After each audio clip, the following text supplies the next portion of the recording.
Di saat banyak orang mencari jawaban atas perubahan iklim, sebagian jawabannya telah lama hidup dalam keseharian masyarakat adat Bayan. Pengetahuan itu tidak tersimpan dalam buku atau ruang kelas, melainkan hidup dalam ingatan kolektif, kebiasaan, dan praktik yang terus diwariskan.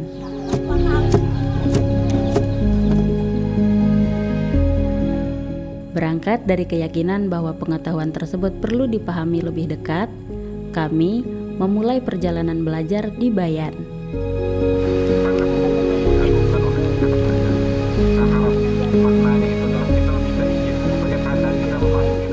Dari hutan adat Bangkat Bayan hingga mata air Mandala, kami berjalan bersama para pemangku adat dan teman-teman muda di Bayan untuk mengenal pengetahuan yang terus hidup bersama alam dan masyarakatnya.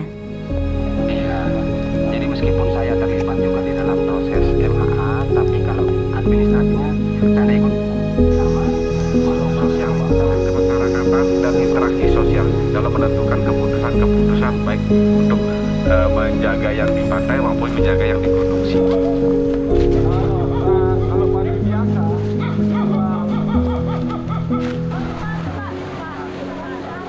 Kita sudah ada di hutan adat Bangkat Bayan dan ini kita sudah melihat sumber mata air ya, dan di sebelah sana ada persawahan masyarakat. Ini hutan adatnya sekitar 35 hektar teman-teman semua. Tata kelola terkait dengan hutan adat di dalam struktur peranata adat ya, saya berbicara dalam struktur peranata adat.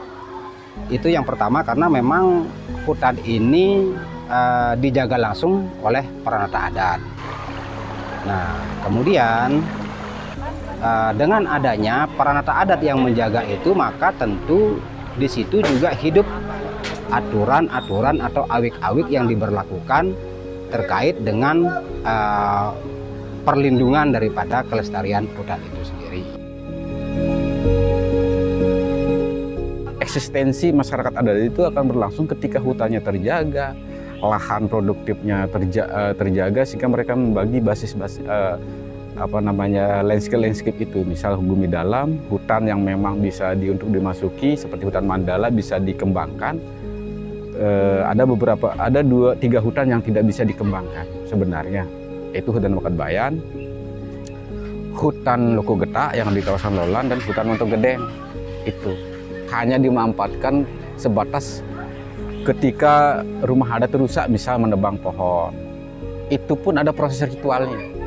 Dipilih pohon mana yang boleh ditebang. Di sekolah adat bersama dengan tokoh-tokoh adat juga bagaimana sih mengembalikan itu khusus yang memang. Dari pengalaman ini sebenarnya saya belajar banyak ya. Ternyata Bayan ini bisa menjadi pilot project, khususnya Lombok, bagaimana mereka bisa untuk memitigasi daerahnya supaya tidak selalu ketergantungan kepada pemerintah contohnya. Padahal sumber daya itu mereka sudah punya gitu di daerah mereka. Contohnya Bayan ini mereka sudah punya hutan adat, kemudian awik-awik yang membantu mereka untuk bisa menjadi orang yang bertanggung jawab. Nah, hal ini pun akan nantinya saya harapkan dan mungkin akan bisa saya sebarluaskan lagi ke daerah-daerah yang ada di Lombok, contohnya seperti di Lombok Timur.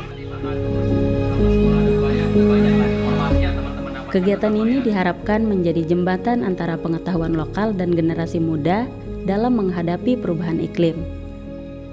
Dengan pendekatan jelajah dan produksi konten, nilai-nilai kearifan lokal Bayan tidak hanya dipelajari, tetapi juga disebarluaskan sebagai inspirasi bagi masyarakat luas.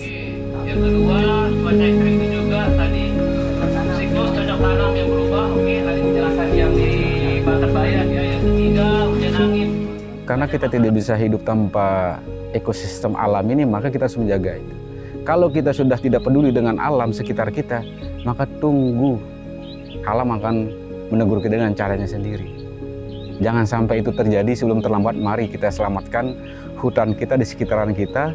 Mari memahami lingkungan, mempelajari lingkungan, lalu bagaimana cara kita untuk mengobservasi, menerapkan nilai-nilai kearifan lokal untuk menjaga hutan itu. Agar mungkin umur kita hanya sebatas kata orang tua itu sehari semalam, tetapi anak cucu kita punya tanggung jawab.